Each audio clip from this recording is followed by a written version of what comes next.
Alexandra Alex Ala, ang pambato ng Pilipinas sa tennis, ay umakyat na sa World No. 54 sa latest WTA rankings, ang pinakamataas niyang pwesto sa buong career niya. Isang makasaysayang tagumpay para sa isang Pinay na nagsimula lang bilang junior prodigy at ngayon papasok na sa elite circle ng women's tennis. Sa edad na 20, si Alex ay tuloy-tuloy ang pag-angat matapos ang sunod-sunod na panalo sa Asia Circuit at sa US Open main draw kung saan tinalo niya ang mga seeded players. Ibig sabihin lang nito, hindi na siya underdog, isa na siyang tunay na title contender. Ang mga tennis analysts sa Europe at Japan ay nagsasabing next breakout star daw si Ala, habang may mga nagsimula ng magtanong, kailan kaya darating ang kanyang unang Grand Slam quarterfinal o title run? Sa bawat laban, dala ni Alex ang bandera ng Pilipinas, walang takot, puno ng puso at may determinasyong abutin ang tuktok ng mundo. Mula sa junior champion, ngayon ay future Grand Slam champion in the making. At kung ganito siya katindi ngayon, mukhang hindi lang Asia ang magugulat, kundi buong mundo ng tennis. Nakakagulat talaga mga kababayan. Alexandra Alex Ala has just achieved something truly historic. She's now ranked world No. 54 in the latest official WTA rankings. Isang milestone na nagtaas ng kilay sa buong tennis world at nagbigay ng matinding pride sa mga Pilipino.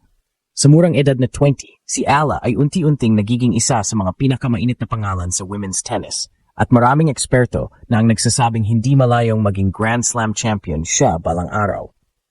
Ang pag-angat ni Alex sa top 60 ay hindi aksidente. Matapos ang napakahusay niyang performance sa US Open, kung saan tinambakan niya ang mas mataas ang ranking na si Clara Tauson at halos nakapasok sa ikalawang linggo ng torneo, nagpatuloy ang kanyang momentum sa mga susunod na WTA events. Mula Asia hanggang Europe, ipinakita ni Alex ang maturity, composure, at killer instinct na karaniwang nakikita lamang sa mga seasoned pros. Ayon sa mga tennis insiders, malaki ang epekto ng kanyang desisyon na manatili sa pro circuit at huwag munang bumalik sa college route. Sa halip, pinili niyang tumutok sa full-time training abroad kasama ang mga top coaches na dati ring nag-train sa mga WTA champions. Ang resulta, mas mabilis, mas matalino, at mas disciplined na Alex Ala. Ang kanyang consistent run ngayong taon, kabilang ang semi-final finish sa Suzhou Open at quarterfinals sa Osaka Japan Open, ay nagbigay sa kanya ng sapat na ranking points para tuluyang umakyat sa ika-54 na pwesto. Ito ay isang napakalaking leap para sa isang atleta na galing sa Southeast Asia. Isang rehiyon na bihirang makakita ng tennis player na makapasok sa top 100, lalo na sa women's division.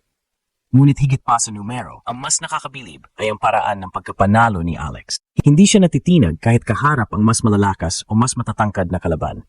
Ang kanyang footwork, court IQ at counter-attack style ay umaangat sa mga analysts na nagsasabing may halong Asian grit and European precision ang laro ni Ala, isang kombinasyon na bihirang makita sa modern tennis. Sa Pilipinas, trending agad ang balita. Maging ang mga dating tennis greats ay nagpahayag ng suporta.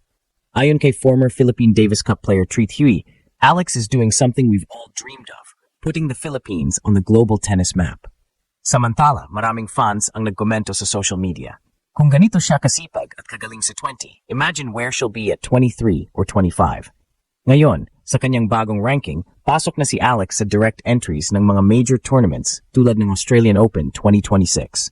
Wala nang qualifiers, wala nang wildcards. She's officially one of the world's top-tier athletes. At kung tutusin, this is just the beginning. Ang tanong ngayon ng hanggang saan makakarating si Alex Ala? Kung titignan ang trajectory niya ngayon, mukhang papunta na siya sa isang destinasyon na minsan lang napuntahan ng mga Pinoy sa tuktok ng mundo ng tennis. Matapos makuha ang world number 54 spot, nagsimula ng mabago ang takbo ng career ni Alexandra Ala. Hindi na siya basta-basta young prodigy lang. Ngayon, kinikilala na siya bilang isa sa mga racing elite players ng WTA. At hindi lang mga fans, pati mga top international analysts ay napapansin na rin ang kakaibang lakas ng kanyang momentum.